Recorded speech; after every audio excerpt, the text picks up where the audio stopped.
Hey babes, my name is Nadia Sayer, and I'm just here with Chapter 9 of The Rebels, because it's finally quiet enough that you can hear me. Ignore my towel, that's just hang drying. Ignore my background, that's just life right now. And let's get into Chapter 9. We walked parallel to the street, staying inside the trees. The lack of people walking around made me nervous. The last thing we needed was to stand out by being the only ones on the street. I looked up, watching the clouds coming in, heralded by the building wind, and sighed. We'd likely have rain before the day finished. Lovely.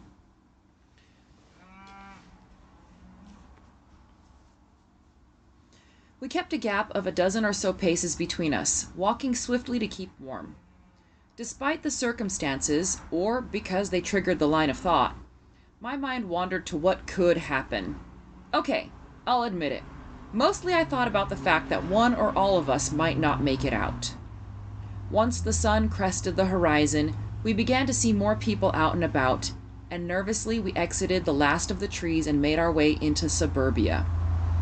Unconsciously, we grouped together as we walked, eyeing the people around us. They were thin, dirty, wearing filthy clothes, but so were we. So why were they giving us odd looks? I examined us and them as closely as those find the differences drawings, and it finally dawned on me. We walked like we did in the forest, heads up and checking all directions, arms swinging freely, alert and looking for the next attack. Jolly's favorite thing? Jumping out at us screaming, trying to get a reaction. The survivors in Salem kept their heads down and tried to take up as little space as possible, scuttling around, shoulders hunched. If thinking could make a person invisible, the streets would have been empty, I'm sure. Look at them, Alex muttered, skulking around like frightened rabbits while their families are being torn apart. Why don't they do something? They're sick, beaten down, and half-starved, I said quietly. They don't have the energy to do shit. I know I wouldn't if I'd been here 2 months. You wouldn't have stayed long enough for that. Sorry. You wouldn't have stayed put for that long, Alex threw back. If my family was with me and they couldn't leave, I'd park my ass and grow moss. Some things are worth dying for. Keep moving, morons, Sonya muttered, uncomfortable with the attention we were getting. Last thing we need are questions. Where does your aunt live again? She asked Alex. Where are we? Alex peered at the nearest street sign. Hayesville? Where the fuck is Hayesville? There. Sonya pointed to another sign. Kaiser. We're in Kaiser. South, then. Mary lives just off Silverton Road, behind Roth's. Alex turned and led the way, Sonya following with alacrity. The farther south we went, closer to the city's main streets, the more soldiers we saw. Also kept seeing these white guys running around in red armbands. They were obviously better fed than the general population, swaggering like bullies in the schoolyard. Who the hell are those assholes? Alex asked, watching them with narrowed eyes. Who gives a fuck? Get off the main road before they notice us! I herded the other two onto the first side street we came across. I'd rather try our luck with the damn maze back here than tangle with those guys right now. As for who they are, I'm betting they're collaborators. Call what? They've sold out and are working with the soldiers. Basically, they're the enemy too. At least they have the decency to make it easy to ID them, Sonya interjected before Alex could say anything. Alex had been adamant that no American would ever cooperate with an invading force. She actually bought into all the crap they tried to teach us in schools about the US's moral superiority. Poor thing looked like she might vomit at the thought of anyone willingly helping with the subjugation of their own country. How to explain it's been going on since forever? At the sight of these men and realizing what they were, she just looked sick. Then the paleness of her face slowly changed to red, and I recognized the look that showed up next. That bullish stubbornness that said, "Fight me." She'd been giving it to me for months. Alex started angling towards the men with the red armbands, and I half-dragged, half-pushed her and Sonya into a small lane barely half a mile from Roth's. Son caught Alex's expression and grabbed her arm to help pull her away from the main road. "What the hell?" Alex sputtered. "Get your shit together, woman," I snapped. We are not starting a damn fight in broad fucking daylight with unarmed people everywhere." "One problem," Sonya stated. "We have to find our way through the soldiers in the suburbs." An observer might think it odd the way we kept referring to the suburbs, but honestly, as far as me and Sonya were concerned, those streets are worse than the corn maze we did every October. Dead ends, lanes that turn out to be crescents, and windy little shit roads that go nowhere. Only the people who live in them can navigate them, especially now that Google Maps was just a memory. "We'll climb a tree," I growled, still pissed off, even though I was expecting this kind of behavior from Alex. "I'd need binoculars to see farther than 30 feet. Sonya quickly voted herself out of tree climbing. I haven't climbed a tree since I was like 5. Alex followed Sonya's lead. "I might fall out." "At least it'd be funny." I glowered at both of them, but neither budged in their convictions. Bitches.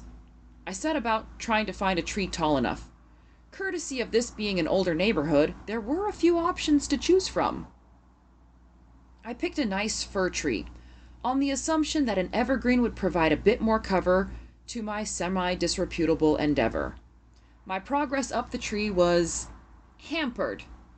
It went something along the lines of, "Son of a bitchin', who put that out? What the hell? Ugh, branch. Gonna cut every fucking branch off this piece of shit.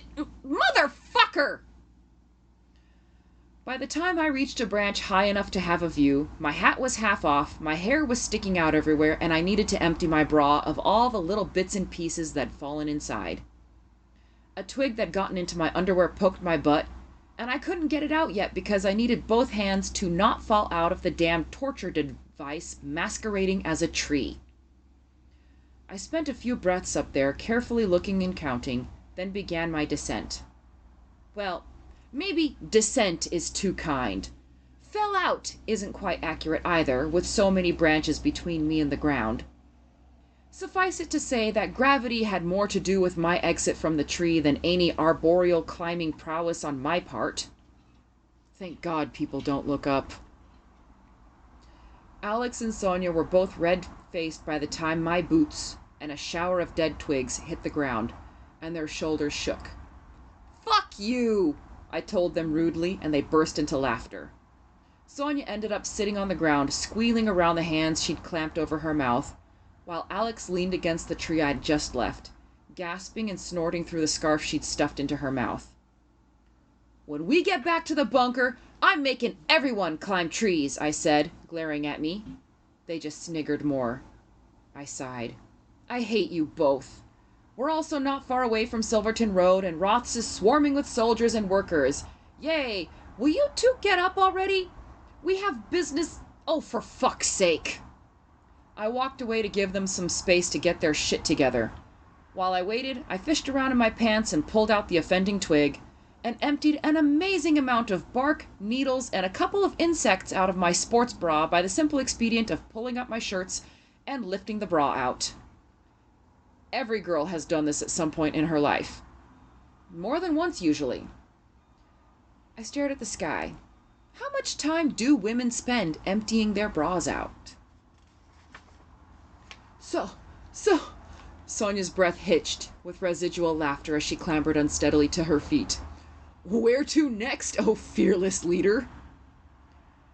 Alex took one look at my face and dissolved back into giggles when I growled, "We'll need to head east towards Silverton to get all the way around all the guys working around Roth's."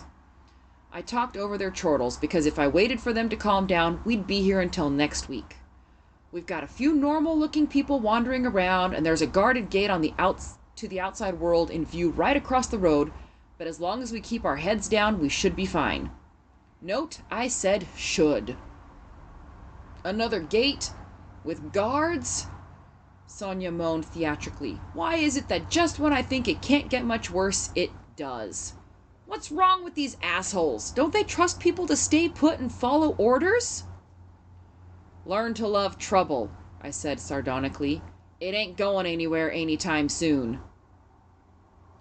And here's the world's tiniest violin playing a sad song just for you, Alex put in, rubbing two fingers together. Can we go before you guys get too far into your favorite sport? I want to get to Aunt Mary's before dark. Thank you very much. Oh, now she wants to move, I muttered to Son as we got going. Yes, when I want to move, it doesn't happen. But when Alex says go, everybody runs. Sonya rubbed her mouth to hide her smile. The smile disappeared when the street dead-ended and a fence blocked the only way forward.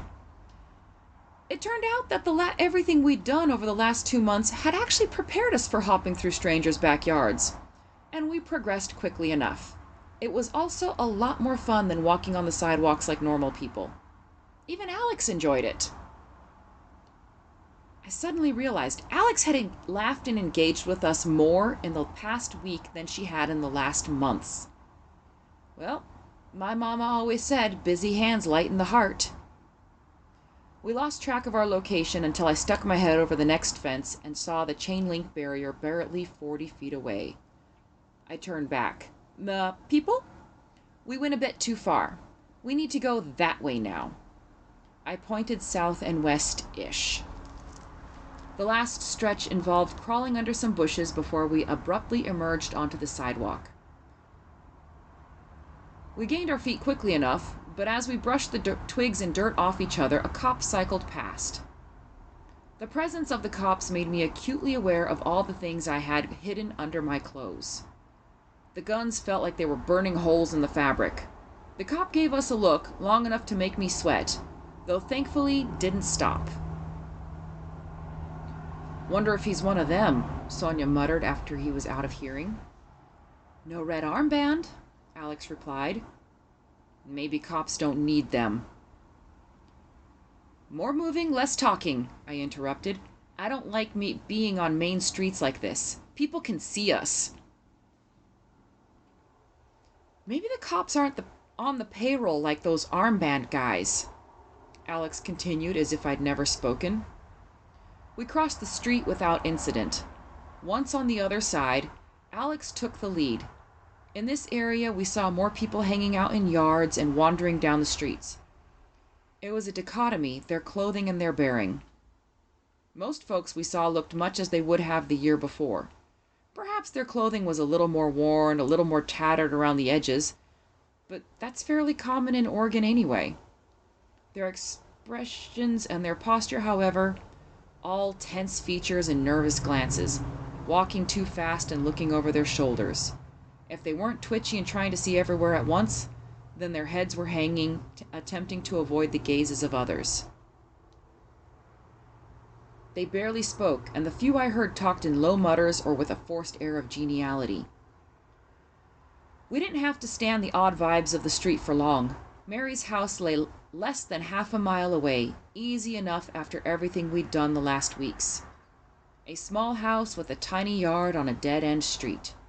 Neat enough, but even a small yard in winter shows signs of neglect.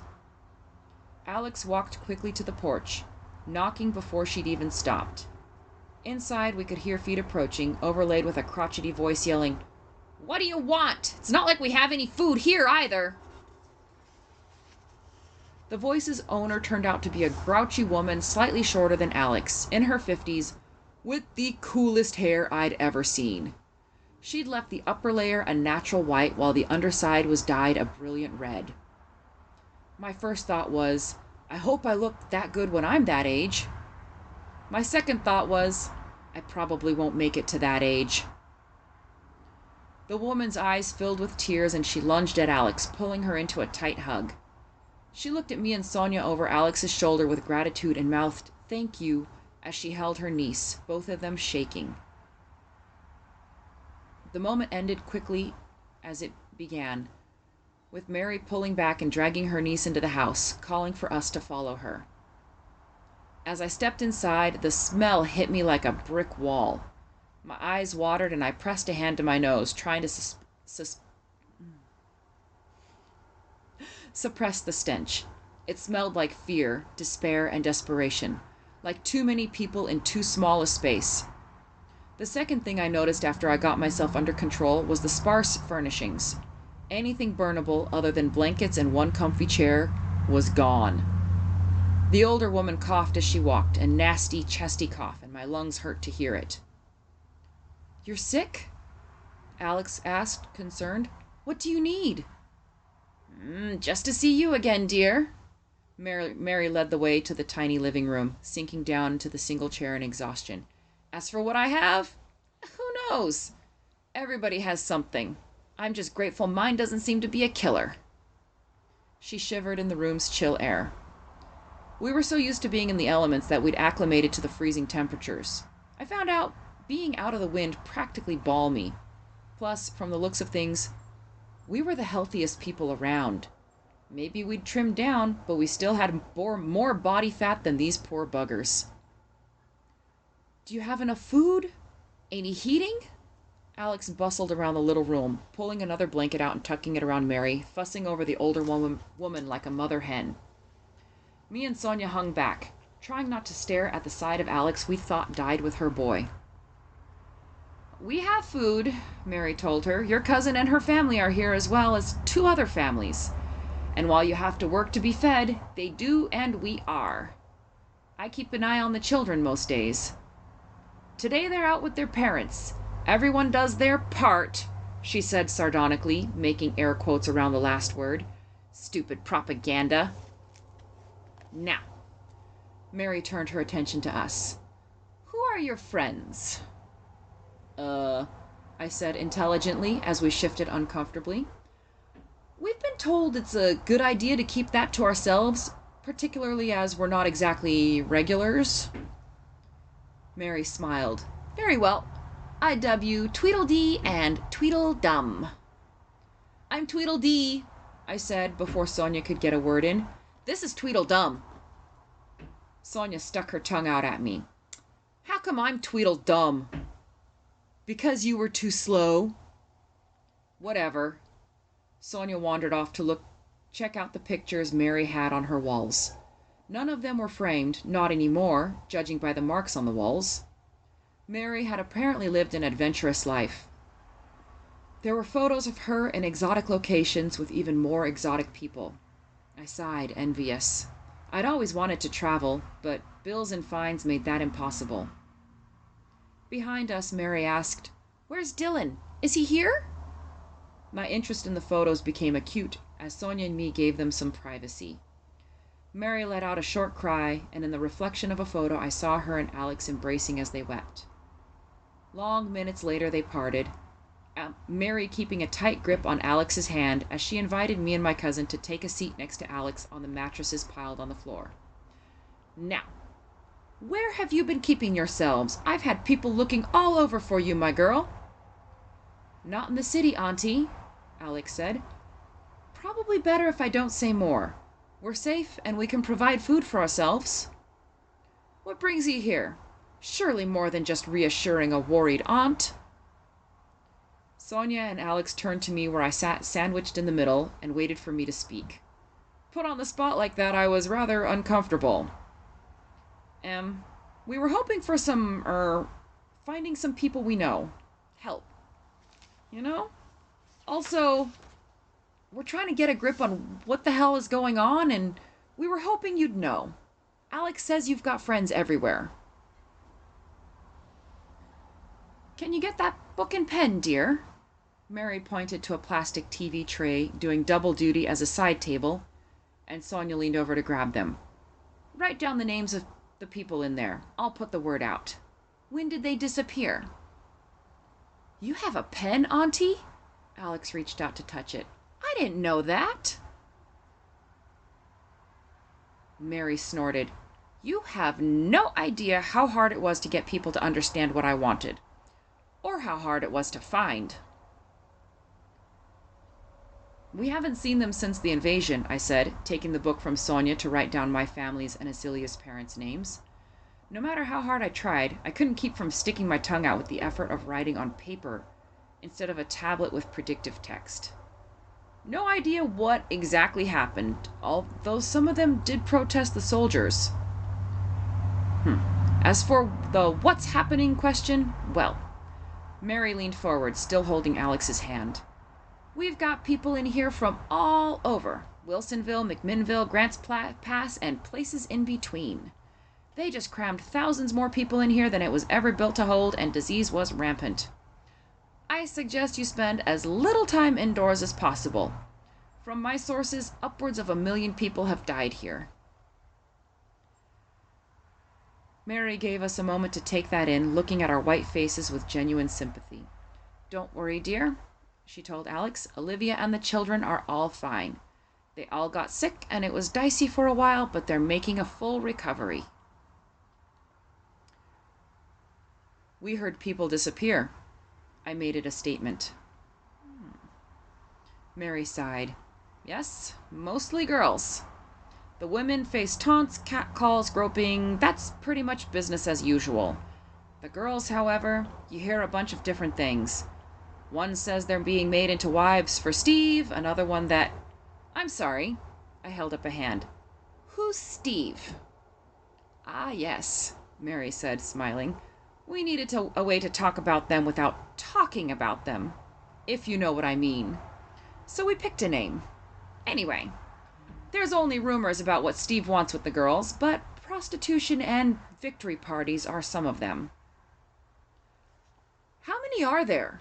I asked. How widespread is this? Is it just the North? I mean, Steve?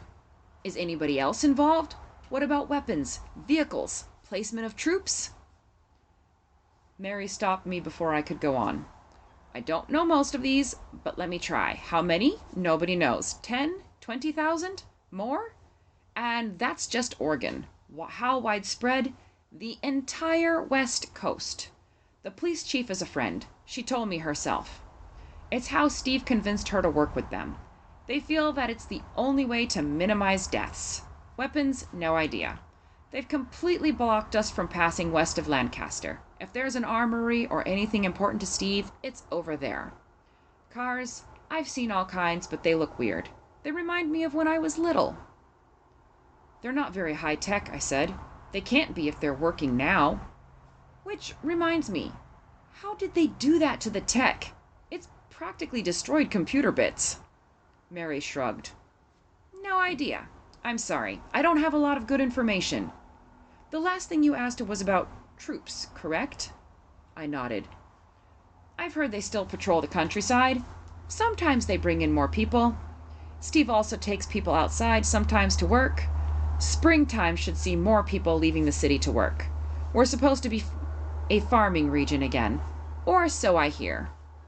They must have some use for us. Otherwise, why pack us into Salem like sardines? I'm afraid I have no idea how many troops are driving around, where they go, or, well, anything. Who else is working for the, Steve? Alex asked. That idiot of a mayor practically handed them the keys to the city, for one. Contempt dripped from every word. The police are too, like I said. They're convinced it's the best way to reduce the damage. Mary snorted. Anybody with any money has been trying to curry favor. Some of the poorer have found an in with the Corps. Who are they? Are they the red armband dudes? Sonya leaned forward, hands tight on the armrests. Ah, you've seen them then. Mary raised her eyebrows. Yes, the North American Liberation Corps, or some such nonsense. There's too much of this the end justifies the means shit happening right now. My lip curled. Sonya's dad is an asshole like that, too. We'd all gotten fed up with his bullshit to the point that we'd mess with anybody who used that as an excuse. Just because. Now, as if we needed another reason to protest, Steve's stupid justification reared its head once more. So the armband dudes, I spoke slowly, ordering my thoughts. They have a fair amount of power and freedom, like they go through the gates and everything. Don't get stopped too often? Mary shrugged. I suppose. Too soon to tell. They were only formed recently. Are there women in the Corps? None that I've seen. Steve seems to prefer people with more muscles than brains for the Corps. I looked at Sonya and Alex speculatively. I can work with that.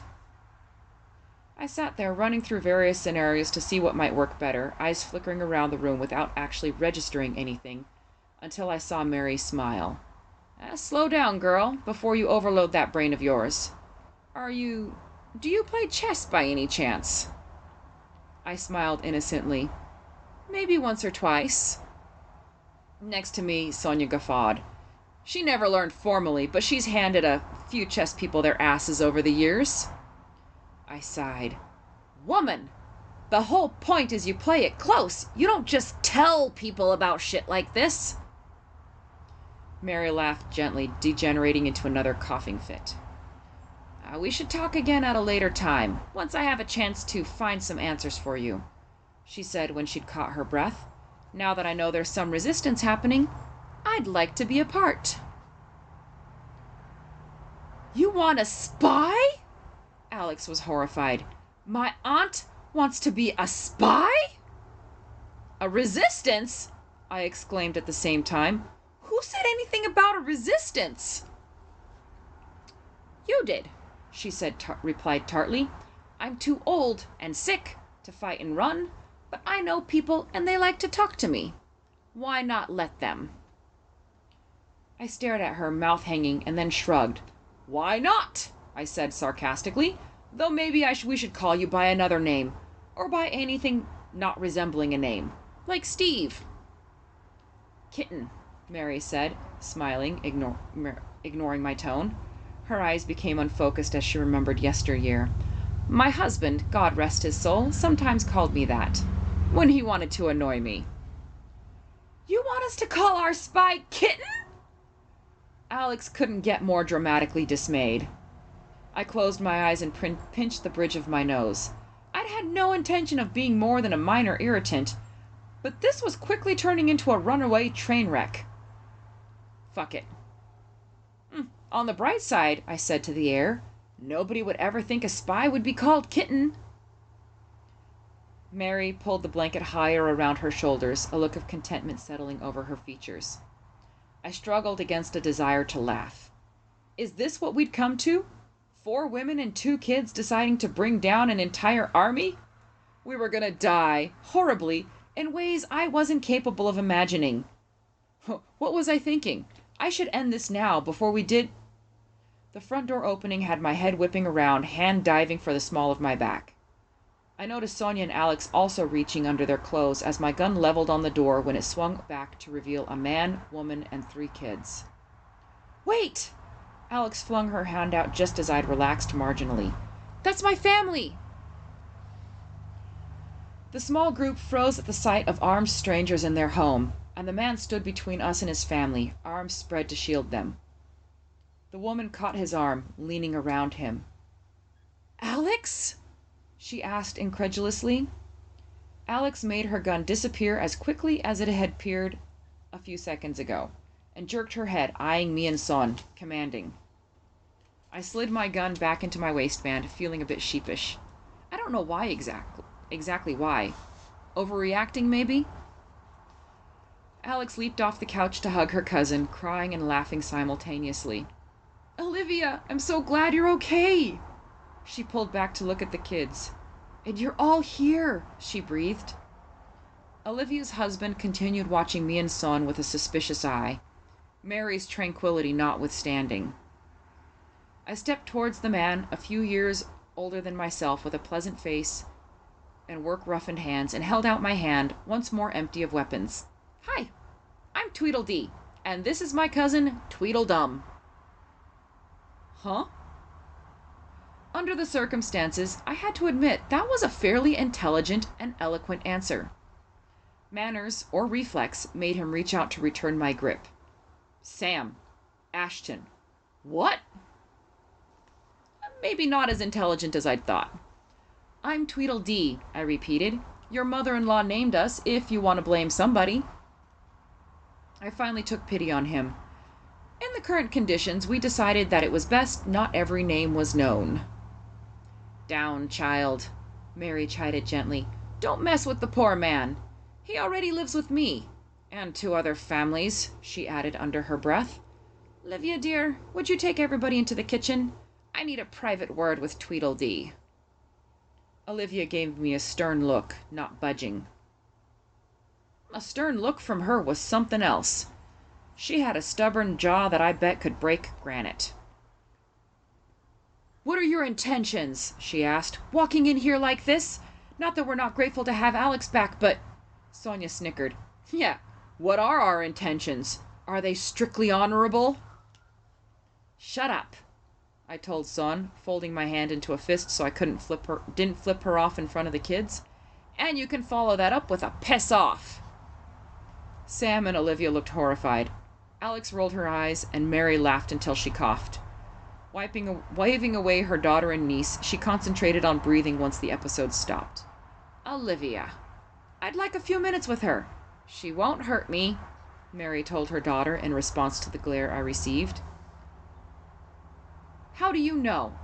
Olivia folded her arms. Because Alex vouched for her, Mary said simply. Because if she wanted to, you'd already be in trouble, Alex said at the same time. Your idea of reassurance sucks, I muttered to Alex out of the corner of my mouth, watching Olivia's reaction to that little tidbit.